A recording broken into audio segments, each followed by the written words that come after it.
মহান বিজয় দিবস উদযাপন উপলক্ষে নারায়ণগঞ্জের রূপগঞ্জে বিএনপির বর্ণাঢ্য র্যালি ও পথসভা অনুষ্ঠিত হয়েছে। 16 ডিসেম্বর দুপুরে উপজেলার ভুলতাই এলাকায় এ র্যালি ও পথসভা অনুষ্ঠিত হয়। নারায়ণগঞ্জ জেলা বিএনপি আয়োজিত পথসভায় সভাপতিত্ব করেন উপজেলা বিএনপির সভাপতি অ্যাডভোকেট মাহফুজুর রহমান হুমায়ুন।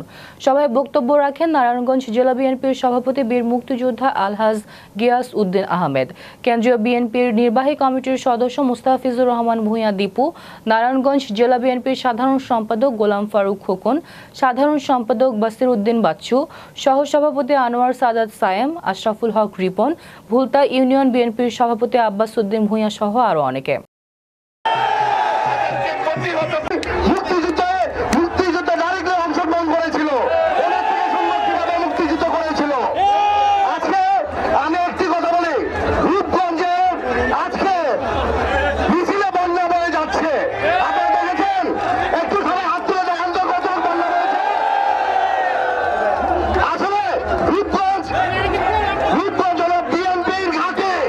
বাংলাদেশের ফ্যাসিস্ট সরকারের বিরুদ্ধে বিএনপিকে দিক নির্দেশনা দিয়ে আন্দোলন সংগ্রাম করেছেন।